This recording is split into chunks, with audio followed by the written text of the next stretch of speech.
Hello, welcome to another Fresh from the Theater review. I'm Jacob Matthew Crawford, for anyone who might be new, and I just got back from seeing A Beautiful Day in the Neighborhood, the inspired by a true story film about a reporter who meets with Mr. Rogers and interviews him to do a piece on him. And the reporter, who, according to what I read, his real name was Tom Junod, and here he's named Lloyd Vogel, played by Matthew Rice, hope I'm pronouncing that right. And it's about how he is given the job to interview Mr. Rogers for a piece that his magazine, Esquire, is doing on heroes. And Lloyd is a very cynical person, doesn't have the most positive outlook on life, appears to be a very depressed man, and it's about how meeting Fred Rogers just changed him and changed the way he approached things and helped him reconnect with his estranged father and try to become closer to his newborn son. And this is kind of a tough movie for me to review, in the sense that I did not grow up watching Mr. Rogers. The show ended when I was very young, and by the time I was watching P.P.S, it just wasn't really on as far as the reruns, and I watched a few clips from the show when I was older, and I get how it could appeal to younger kids, but I was just too old, and even if I was a little kid when I saw it, I'm not sure it would have really been my thing unless I was really, really young, like, say, 3. Mr. Rogers is, even if you're not into what he did, his type of show, he was a pretty fascinating, and still is a pretty fascinating person to read about and learn about. Seemed like a really genuinely good human being, like one of the few really genuine, sincere people. And everybody who talks about him usually just thinks of him as the greatest guy. And here in this movie, we have this reporter who is married, has had a son who's not even a year old, it seems, and he's really into his work. His wife, Andrea Vogel, played by Susan Kelechi Watson, she's staying home with the kid for the time being, and they're struggling to figure out how they can make things work with the kid. And he also the film opens with him at his sister's wedding, where his father, who he hasn't seen in a long time, has shown up and walks her down the aisle. And his father, a bit drunk, tries to talk to him, and when his father starts talking about his mother, Lloyd loses it and just beats the shit out of him. And they don't explain everything. We find out later as the film goes on just what led to the estrangement and why he appears to really hate his father. And this film, the trailer makes it look like it'd be a heart-wrenching but also heartwarming movie, and there are some heartwarming moments, but don't go into this film thinking it's going to be a happy experience, because there are some really dark and, at times, uncomfortable moments. Uncomfortable in the sense that they feel real, and it feels like you're really watching just some people at their ugliest moments. Just at their darkest, most sad, angry, just as far as watching people who are just dealing with a lot of intense stuff. Just, this film felt very real and times very relatable, and I wasn't sure what to think of the film at first. It opens with Tom Hanks as Fred Rogers. I was a little unsure what to think because I've watched, even though I didn't watch the show, I've watched enough interviews, I've seen a few videos on Fred Rogers to know that Hanks does not sound like him, and he definitely does not look like him. But like when Tom Hanks played Walt Disney in Saving Mr. Banks, another really dark and emotional film, he gave an outstanding performance. He got the speech pattern down, that distinctive, low, and almost always calm way that Mr. Rogers talked.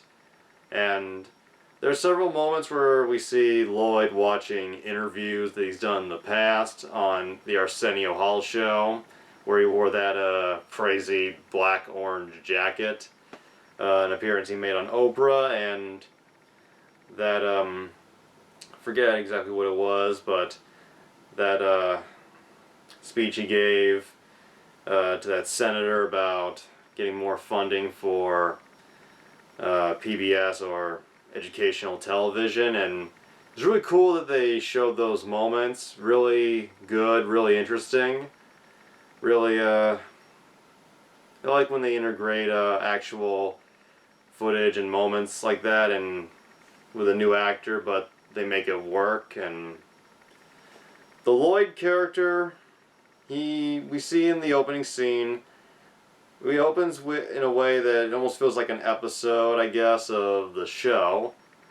And then it takes a little bit of a dark turn where we see Lloyd, a picture of him bruised, and the movie is almost presented like it's part of a really long episode of Mr. Rogers' Neighborhood.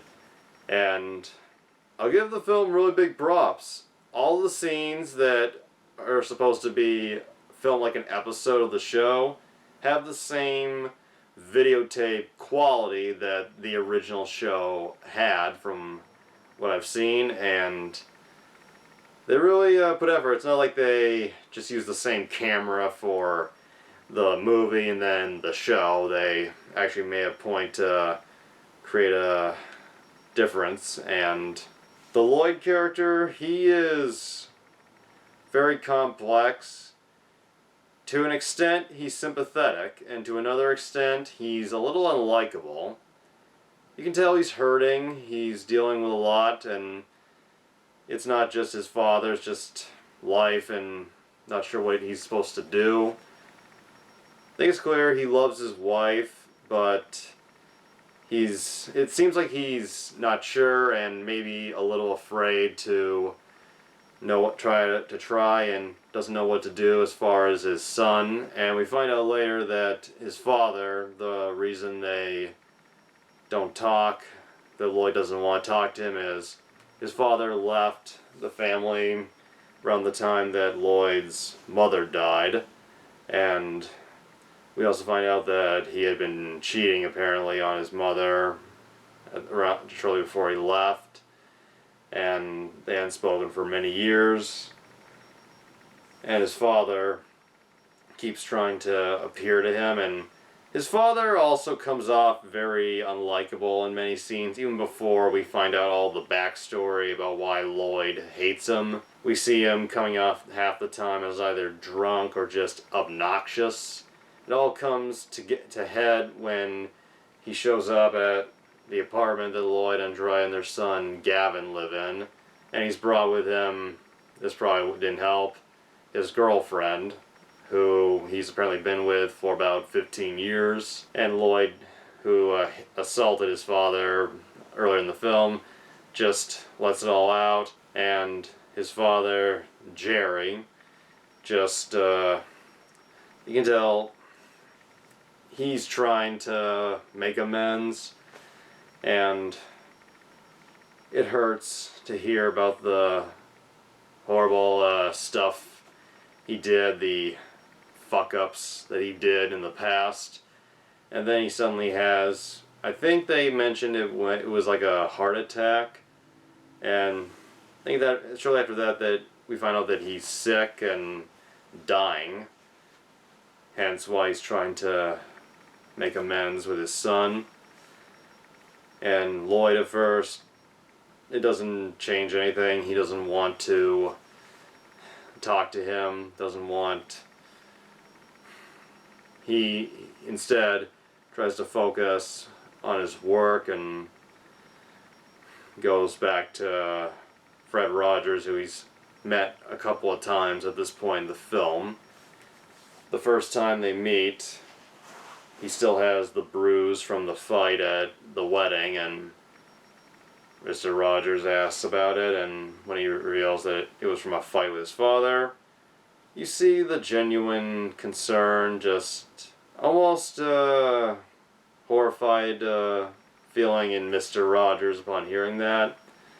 And a big theme in the film that was also kind of shown in the trailer was the idea that everybody, maybe even adults, need somebody to talk to, that also to know that there's somebody who cares. And the plot is not overly complex, but it is really intense at times. The first half of the film has so much unpleasantness, for lack of a better term, as far as the struggles of the Lloyd character, the awkward interviews he does with Mr. Rogers, where he's trying to figure out, is he genuine?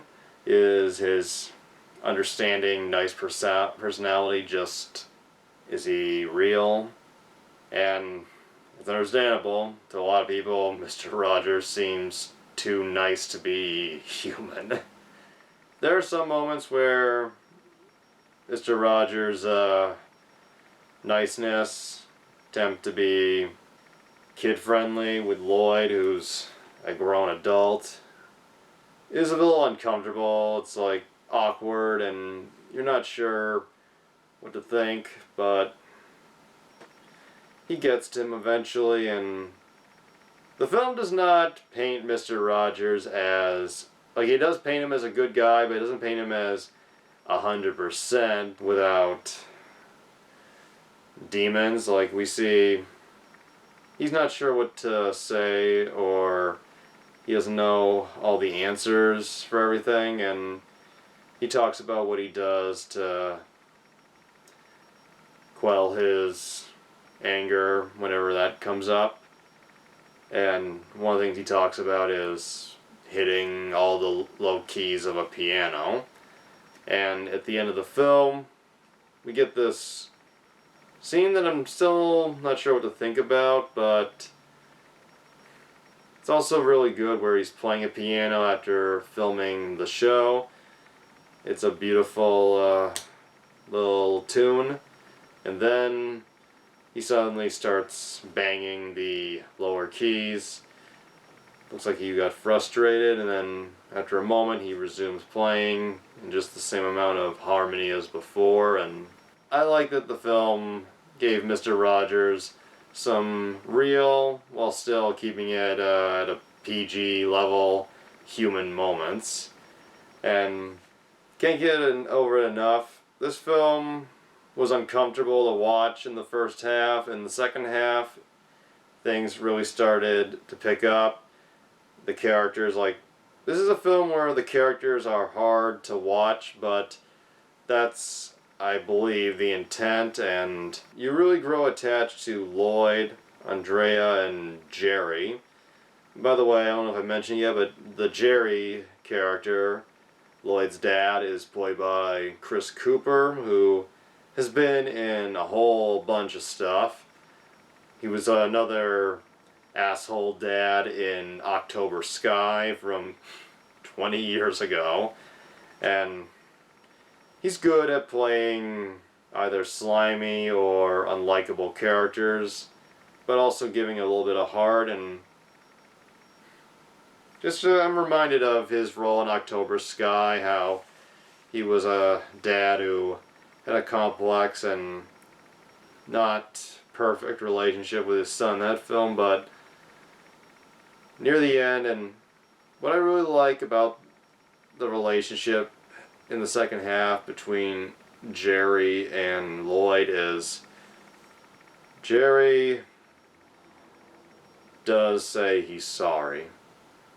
He admits his faults, and he comes off like a guy who is really fucked up in the past. He knows it, and he's really trying. And one of the best scenes in the film for me, Mr. Rogers and Lloyd. He tells Lloyd to take a moment and just a minute and think of everybody he either loves or who loves him. And for a whole minute, they don't talk, and the sound goes almost, I think, pretty much pitch silent. And the sound editing in this film is one of the best parts. There's some real masterful sound editing here, and the scene where Lloyd and Jerry, they're at Jerry's house, and the dad has to live in a hospital bed at home now. They talk and they have a drink together while Lloyd is tending to his son, who is woken up in the middle of the night. And after singing one of Mr. Rogers' songs and saying, "I hope I can get better at this," talks with his dad, and his dad says he's sorry. Yeah, sorry he left, sorry he wasn't there. Says he loves him, and Lloyd says, "I love you too." And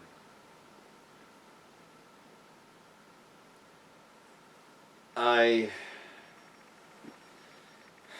didn't have any intense tears coming out of my eyes moment while watching this film, but that scene did get me a little teary-eyed. Just that felt so fucking real, it hurt. It was extremely well acted. The interactions between the characters in this film are just really perfect, and the scene where Lloyd talks with his dad's girlfriend, played by Wendy McKenna, I believe. It's really good. The first scene they had before was him yelling at his dad, and his dad having a heart attack, and then they talk, and she says, like, they've been together for over a decade, and Jerry says that she was the person that helped him get his life together, and she says to Lloyd that she didn't know about him, his sister, his family, until around the time Jerry got sick. So just sad, but there's some really just shows that they're trying to get better, and it's something I can relate to very much. Just trying to get better as time goes on, and sometimes not having the best relationship with someone you were close to when you were younger, maybe not necessarily a family member, but just someone you either looked up to or were really close to. I get that, and this film, I can't say it enough. I don't want to keep repeating myself. It totally got complex people, complex human beings being damaged, but being better. And I'm not sure how I feel about the film's theme of forgiveness. I like that the film showed that Jerry was trying to make amends before Lloyd ultimately forgave him. I think that's important, but I mean, they have a scene where Mr. Rogers talks about forgiving, and forgiveness is not easy. Sometimes some people, I feel, just don't. You shouldn't give forgiveness, they don't deserve it. But the way this film played out, the way it portrayed the relationship, I think it did work. Some supporting characters I'd just like to give a few props to would be Marianne Plunkett as Joanne Rogers, Mr. Rogers' wife all the way up to his death, and she's, I believe, still alive, and she did an interview or two to promote the documentary about Mr. Rogers that came out last year. I didn't see it, but I saw her interviews, and the character I saw here seemed to really match the real Joanne Rogers' personality. She's a little more emotive than Fred Rogers. She shows a bit more energy, and she seems a little protective of her husband, and also can get a bit more blunt about some things. And we also, similar character, have Bill Isler, I think that's how it was pronounced, who is, according to what I read, supposed to be the CEO of Family Communications, played by Enrico Colantoni, and he's basically the overseer of the show, and as Joanne puts it, he's very protective of Fred, and when Lloyd first appears, he is a bit of an asshole to him, but that's just because he's protective. He knows that Lloyd tends to write very take no prisoners type articles about people, but Fred wants to talk to Lloyd, so Bill lets him in, and by the end, I think it's clear Lloyd's won him over. Not a lot, but a little. The big scene near the end after Lloyd has printed his article, which his boss, who just wanted to be a simple profile piece, really loves, makes the cover of Esquire, and while they're all gathered at Jerry and Dorothy's home, Mr. Rogers makes an unexpected visit, brings what looks like a pie, and Andrea, who was a huge fan of the show as a kid, is real happy to see him, and Lloyd's sister and his new brother-in-law have their sort of fanboy moments, and Dorothy gets one of the few, like, there is a little swearing in this film, not too intense, like it never goes beyond hell, and here she goes with a mouthful, holy crap. And I heard someone in the audience laugh, so yeah, I admit that was a funny moment, and the way he the way Mr. Rogers, the way he is, how nice he is with Andrea, and the way he lights up when he sees baby Gavin, and then when he talks to Jerry, it's just sweet in the best way possible, and he has a nice moment with Jerry, showing, they show that Mr. Rogers believed in God, and he prayed, and he asked Jerry to pray for him, saying someone near the end like him must be close to God, and my grandfather mentions that he was a Presbyterian minister, and unlike some religious folks, seems once again like a genuinely good person, and the relationship between Mr. Rogers and Lloyd. Felt like a mini journey, because it doesn't take place over too long a period, it seems, but it's interesting to see it grow. And near the end, Lloyd says he wants to take time off work and says he could be the stay-at-home parent for a bit and just to be closer to his kid. And that's all I really gotta say about all my positive points.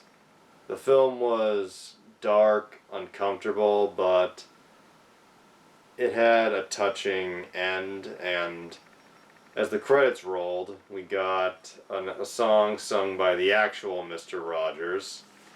And I don't know if this was a wise idea, because it was distracting enough, Hank's not looking or sounding like him, but they actually show footage of the real Mr. Rogers, and I'll get this.